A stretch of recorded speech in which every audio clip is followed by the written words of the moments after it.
Hello అండి, అందరికీ నమస్కారం. ఇప్పుడే తెలంగాణ ప్రభుత్వం ప్రజలకు తీపి కబురు అందించింది. అదేంటంటే బడ్జెట్ వేళ తెలంగాణ ప్రభుత్వం బిగ్ డెసిషన్.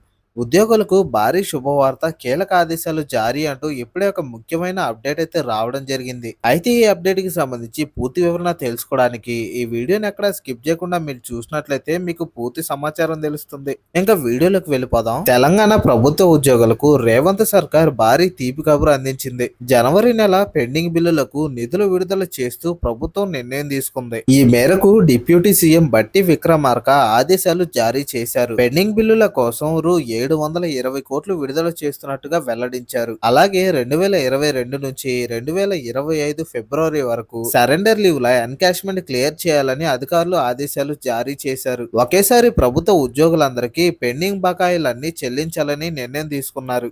అవి కూడా విడుదల. ఇక ప్రభుత్వ ఉద్యోగులందరికీ గ్రాట్యుటీ, జీపీఎఫ్, సరెండర్ లీవ్ అడ్వాన్సులను విడుదల చేయాలని ప్రభుత్వం నిర్ణయించింది. ఉద్యోగుల హామీల అమలులో ప్రజా ప్రభుత్వం వేగం పెంచింది అని డిప్యూటీ సీఎం బట్టి విక్రమార్క అన్నారు. ప్రతి నెల 700 కోట్లకు పైగా విడుదల హామీ కొనసాగించనున్నట్లుగా తెలిపారు. రాష్ట్రంలో పెండింగ్ నిధుల కోసం ఉద్యోగులు ఎప్పటి నుంచో వేచి చూస్తూ ఉన్నారు. వీటిని విడుదల చేయాల్సిందిగా ప్రభుత్వాన్ని డిమాండ్ చేస్తూ వస్తూ ఉన్నారు. పెండింగ్ డబ్బులు ఎప్పుడెప్పుడు వస్తాయని ఎదురు చూస్తూ ఉన్నారు ప్రజలు. సరెండర్ లీవ్లు ఎప్పుడు వస్తాయని వెయిట్ చేస్తూ ఉన్నారు. వెంటనే విడుదల చేయాలని ప్రభుత్వాన్ని ఎప్పటి నుండో డిమాండ్ చేస్తూ వస్తూ ఉన్నారు. ఇప్పుడు ఎట్టకేలకు ప్రభుత్వం విడుదల చేసేందుకు గ్రీన్ సిగ్నల్ ఇవ్వడంతో ఉద్యోగులు హర్షం వ్యక్తం చేస్తూ ఉన్నారు. కేంద్ర ప్రభుత్వం ఇవాళ పార్లమెంట్ లో బడ్జెట్ ప్రవేశపెట్టబోతుంది. ఈ క్రమంలో తెలంగాణ ప్రభుత్వం ప్రభుత్వ ఉద్యోగులకు నిధుల విడుదల చేయడం గమనార్థం. కేంద్ర బడ్జెట్ పై రాష్ట్ర ప్రభుత్వం ఫోకస్. కేంద్ర బడ్జెట్ క్రమంలో తెలంగాణ ప్రభుత్వం ఉద్యోగుల బిల్లులు క్లియర్ చేయాలని నిర్ణయం తీసుకోవడం చర్చనీయాంశంగా మారింది.